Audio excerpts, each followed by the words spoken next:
ഒരു കാര്യം വളരെ വ്യക്തമായിട്ട് പറയാം ശ്രീ അനിൽ നമ്പ്യാർ, BJP MP-മാർ കേരളത്തിൽ നിന്ന് ദില്ലിയിലേക്ക് പോകുമെന്നുള്ള BJP MP-മാർ അല്ല, അതില് ബൽദേവ് അല്ല, ഠുക്കൂർജി അല്ല, ആരൊക്കെ അതില് അല്ല അല്ല അല്ല അല്ല എന്ന് പറഞ്ഞാലും ബൽദേവ് സച്ചിദാനന്ദൻ ഒരു കൃത്യമായ രാഷ്ട്രീയം മനസ്സിലാക്കിക്കോളൂ. അങ്ങയുടെ സഖാക്കന്മാരുടെ വീട്ടിലെ അമ്മമാരുടെ കൈവിരലുകൾ BJP-യിലേക്ക് വോട്ട് തന്നിട്ടുണ്ട്. കോൺഗ്രസിന്റെ വീട്ടിലെ ശക്തമായ അമ്മമാർ ഞങ്ങൾക്ക് വോട്ട് തന്നിട്ടുണ്ട്.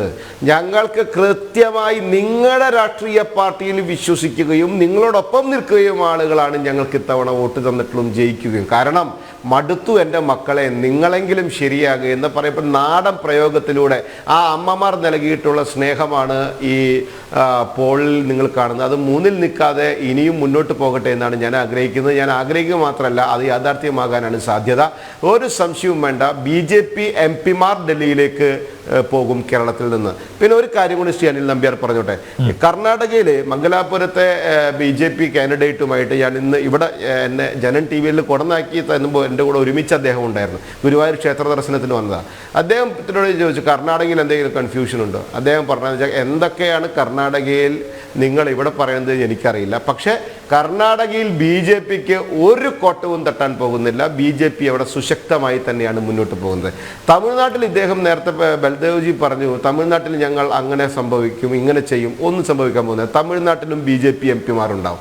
നിങ്ങൾ സൗത്ത് ഇന്ത്യ BJP-ക്ക് കടക്കാൻ പറ്റാത്ത ഇടം എന്നൊക്കെ പറഞ്ഞ് ജനങ്ങളിലേക്ക് കുറേ ഇഞ്ചക്ട് ചെയ്തു. പക്ഷെ അതൊന്നും ഇപ്പോൾ ജയിക്കാൻ പോകുന്നില്ല, അതൊന്നും ഇപ്പോൾ വർക്കൗട്ട് ആകാൻ പോകുന്നില്ല.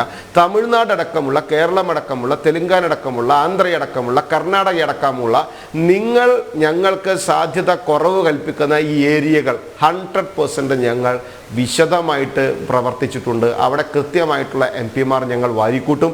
ആ സീറ്റുകൾ വാരിക്കൂട്ടുന്ന സമയത്ത് അന്ന് നിങ്ങൾ പറയും ജനാധിപത്യത്തിലുള്ള വിശ്വാസം നഷ്ടപ്പെട്ടെന്ന്. വേറെ ഒന്നും അവർക്ക് മറുപടിയില്ലല്ലോ. പിന്നെ കൈരളി ചാനലായിരുന്നു ഇത് പ്രഖ്യാപിച്ചതെങ്കിൽ ബൽദേവ്ജി അത് അംഗീകരിച്ചേനെ. അവർക്ക് സാധ്യമാകില്ല. 543 സീറ്റിൽ സ്ഥാനാർത്ഥികളെ പോലും മത്സരിക്കാൻ സാധിക്കാത്ത കമ്മ്യൂണിസ്റ്റ് പാർട്ടിക്ക് വിജയം കൊടുക്കാൻ സാധിക്കാത്തതുകൊണ്ട് ചിലപ്പോൾ അവർ ഈ എക്സിറ്റ് പോൾ നടത്തിയിട്ടുണ്ടല്ലോ. അതുകൊണ്ട് ഇവർക്ക് അതിൽ വിശ്വാസം നഷ്ടപ്പെട്ടിട്ടുണ്ടാവും. ഒരു കാര്യം വളരെ കൃത്യമായി മനസ്സിലാക്കുള്ളൂ, എല്ലാ എക്സിറ്റ് പോളുകളും കൃത്യമായി എല്ലാ സ്ഥലങ്ങളിലും പ്രവർത്തിച്ച് നടത്തിയിട്ടുള്ള അവരുടെ റിപ്പോർട്ടുകൾ NDA സഖ്യത്തിൻ്റെ വിജയമാണ് പ്രഖ്യാപിക്കുന്നത്. ആ വിജയം പരിപൂർണമായി യാഥാർത്ഥ്യമാവുകയും ചെയ്യും. അതിൽ നിന്ന് നിങ്ങൾ എന്തെല്ലാം വിശകലനം ചെയ്ത് തലനാരിഴ പരിശോധിച്ച് ഒക്കെ ഉണ്ടായെങ്കിലും 10-41 സീറ്റ് കൂടി 400-ലേക്ക് എത്താനുള്ള സാധ്യതയാണ് എനിക്ക് കാണാൻ കഴിയുന്നത്. ഒരു സീറ്റ് അധികം കിട്ടുകയാണെങ്കിൽ അത് ബോണസാണ്. അതിൽ പിടിച്ചായിരിക്കും ഇനി പറയുക ഇത് ഈ സർക്കാരിൻ്റെ പ്രവർത്തനങ്ങളെ വിലയിരുത്തി സർക്കാരിൻ്റെ വിജയമാണ്, ഇടതുമുന്നണിയുടെ വിജയമാണ്, CPM-ൻ്റെ വിജയമാണെന്നൊക്കെ പറഞ്ഞ് കൊട്ടിഘോഷിക്കാൻ പോകുന്നത്. ഒന്ന് കിട്ടിയാലും അത് ഞാൻ പറഞ്ഞ പോലെ ബോണസാണ്. നേരത്തെ കനലൊരു തരി മാത്രമായിരുന്നു, ആരിഫ് മാത്രമായിരുന്നു MP. പക്ഷേ 2 or 3 ആയി കഴിഞ്ഞാൽ വലിയ കൊട്ടിഘോഷിക്കലായിരിക്കും ഇവിടെ നടക്കുക. അതിൽ ഗോവിന്ദൻ മാസ്റ്റർ ഇവരുടെ സംസ്ഥാന സെക്രട്ടറി ഒരു ഇൻ്റർവ്യൂവിന് കൊടുത്ത്, എൻ്റെ അറിവ് ശരിയാണെങ്കിൽ News 18 ആണെന്ന് തോന്നുന്നു, ഒരു ഇൻ്റർവ്യൂവിൽ അദ്ദേഹം പറയുന്നത് കേട്ടു, 1 സീറ്റ് കിട്ടിയാലും 2 സീറ്റ് കിട്ടിയാലും അത് ഭരണത്തിൻ്റെ, ഞങ്ങൾക്ക് കഴിഞ്ഞ പ്രാവശ്യം 1 സീറ്റായിരുന്നു, അതിൽ നിന്ന് 1 സീറ്റ് വർദ്ധിച്ചാലും അത് ഭരണം മികവായിട്ട് അദ്ദേഹം കാണുന്നു. അടുത്ത ഇടതുപക്ഷ രാഷ്ട്രീയ സംഘടനയ്ക്ക് അത് സാധിക്കും. ഗോവിന്ദൻ മാഷ് പറഞ്ഞു 1 സീറ്റ് കൂടുതൽ കിട്ടിയാലും ഞങ്ങൾ അത് വിജയമായി കാണുന്നു. നോക്ക്, കേരളത്തിലെ ഒരു ഇടതുപക്ഷ രാഷ്ട്രീയ സംഘടന ഏകദേശം 8 വർഷക്കാലമായി കേരളം ഭരിച്ചിട്ട് അവർക്ക് 1 സീറ്റെങ്കിലും കൂടുതൽ കിട്ടിയാൽ അത് ഞങ്ങളുടെ വിജയമായി കാണുന്നുവെന്ന് സംസ്ഥാന സെക്രട്ടറി പോലും ഒരു ഇന്റർവ്യൂവിൽ പറയേണ്ടി വരുന്നു എന്ന് പറഞ്ഞാൽ അവരുടെ പരാജയം അവർ അടിവരയിട്ട് നിശ്ചയിച്ചിരിക്കുന്നു. ഇടതുപക്ഷ രാഷ്ട്രീയ സംഘടനയ്ക്ക് വിജയം ഉണ്ടാകില്ല കേരളത്തിൽ എന്ന് അവർ വ്യക്തമാക്കിയിരിക്കുന്നു.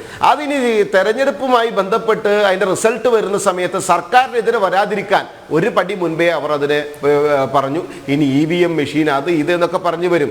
നിസ്സംശയം ഞാൻ പറയാം, കേരള ജനതയോട് 8 വർഷക്കാലം പിണറായി വിജയൻ കാണിച്ച ആ വഞ്ചനപരമായിട്ടുള്ള പ്രവർത്തനങ്ങൾക്ക് കേരളത്തിലെ സ്ത്രീജനങ്ങൾ മുന്നിൽ നിന്നുകൊണ്ട് തന്നെ ഇത്തവണത്തെ വോട്ടിംഗ് യന്ത്രത്തിൽ പ്രവർത്തിച്ചിട്ടുണ്ട്.